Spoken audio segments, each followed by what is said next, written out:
shiny blue is gone. Mike has started sanding away at the Chevelle while we wait for the quarter to come in.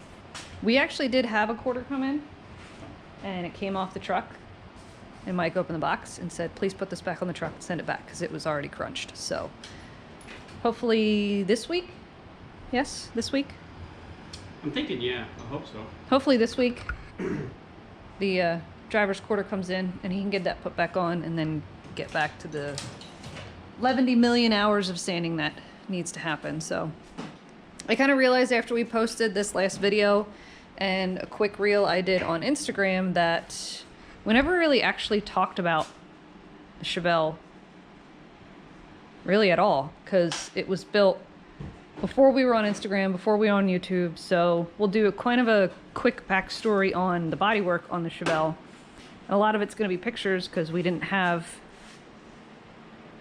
well, we weren't filming back then. Yeah. So you bought it in 2006, if I remember right? Yeah. It was six or seven. It was before I was around. So yeah. You bought it in 06. It came out of a storage compartment in Peoria. Mm-hmm. It's always been a desert car. There was no massive rust on it, but the back window was total rust, and the driver quarter was rusty around the wheel well, and in the back, the normal. There was a couple crunches on it too, right? Yeah, that was the thing. The driver's quarter was rusty. The passenger quarter was good, but he ran into a post with it and destroyed the door and the quarter. Yeah, so I had to do both quarters. The only real Chevrolet 1970 metal on this is... The roof of the deck? No, because the floor pans. Oh, yeah, but I mean... The trunk pan, the floor pans, the roof, the deck lid. Shiny stuff. And like all of the internal metal. Driver's door is original. And the driver's door is original. I forgot we used the original driver's door. Yeah, the passenger door is original, but it's skinned. Right, the passenger door has a skin on it, but the driver's door is original. But everything else was already repopped, because there was a comment on Instagram like, oh, cheap Chinese stuff. It's like, hey, I hate to break it to you, my friend, but... Yeah, the quarters on this have been pretty much... Yeah, the quarters on this had to be replaced back in 08, 09. I forget when you did that. Yeah. The vast majority of the bodywork on this car originally was done in a 3-car garage. Obviously, neither of us were able to park in the garage, but it was painted. The blue didn't go on until we were here at this house. Coated, it was painted on the bottom, and it was mostly put together in the 3-car garage. Yeah. Like that. Just you and some basic tools. I mean, we didn't have the setup. We didn't have a lift. We didn't have anything at the time. We were both still paying off debt, and my body lift was an engine hoist. Yeah. Well, actually, that's true. Your body lift was an engine hoist until 2016. Because you used that here too when we put the cage in. Yeah. So, yeah, that's kind of a quick backstory on the original, quote-unquote, original bodywork on the car. We can go into the full details in the build later, I guess, but I don't know if we'll want to bore you with that right now. So yeah, hopefully the next video will have some stitching the next quarter back on, and then